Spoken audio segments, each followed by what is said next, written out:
Over there." Bobby pointed to the left across the river. "I saw something in the trees." Billy looked over but didn't see anything. "Probably a possum or something." Then Billy heard something in the brush. He froze. Bobby heard it too. "I told you I saw something. Maybe a bobcat." Thunder cracked like a cannon above the boys' heads and made them jump. Bobby grabbed his pole and frantically reeled his line in. It was quickly growing dark and the wind was increasingly stronger. He watched Billy pull and tug at the line. "It's almost free," Billy assured him. "It's coming faster." Bobby looked at the other side of the river. "Dang, there it is again. There's something over there, all right." Billy glanced across the river, but with the dimming light he couldn't see anything, even if it was there. He pulled his line harder. A twig snapped across the river.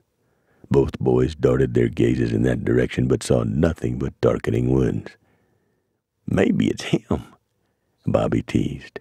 "Stop it. Don't be stupid, Bobby." Billy slowly but deliberately reeled in the line.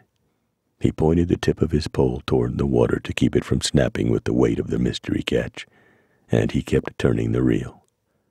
A drop of rain fell on his forehead, mingled with the nervous sweat on his brow, and gave him another shiver. "Hurry up, Billy, we're going to get soaked." "I am hurrying. I don't want to break my line." The crow sounded loudly from across the river and shot straight up above the tree line as fast as an arrow released from a bow. The boys looked that way, knowing something was in the woods, just out of sight. Another branch snapped. "What the heck is that?" Bobby sounded nervous, staring into the encroaching darkness on the other side of the river. Billy didn't answer. He was absorbed in the blob he was dragging across the top of the murky water. Bobby looked out at the greenish-brown blob. "You got nothing but leaves. Let's go." Billy pulled the blob onto the edge of the bank and laid his pole on the ground. He moved toward the blob to dislodge his hook, and noticed something shining in the blob. "What is that?" "It's shimmering." "What the—" Another branch snapped across the river. "Come on, Billy, we gotta go, now." "Hold on," Billy said as he grabbed a stick and poked into the blob, separating the leaves and muck. Yes, there was something shining. Something gold.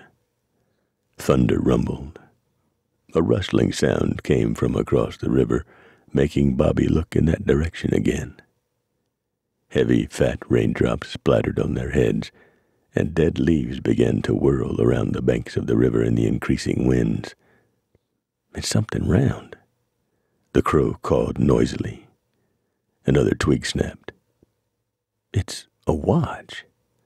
Thunder roared again. "On a cold chain." Lightning lit the sky in a jagged pulse for a few short seconds. The wind intensified. "What is that?" Bobby asked. "It's a pocket watch." Billy reached down and rubbed the mud off the front of the watch. He cocked his head to the side and saw a single T embossed in the gold. Simultaneously, the thunder roared, the crow cawed, the rustle across the river grew louder, and to their right, a giant splash scared both boys into standing straight up. They stared, mouths agape, in the direction of the bridge. Right under it, the water rippled in a circle as if something very, very large had just been dropped off the bridge. Thunder rumbled again. The water rippled more. The boys froze. An inch above the water, in the center of the ripple, was an eerie green glow. Instead of dissipating as they expanded, the ripples seemed to grow larger and higher in the ever-growing circle, as if the ocean tide was causing waves to come ashore. The boys didn't look at each other. They didn't communicate.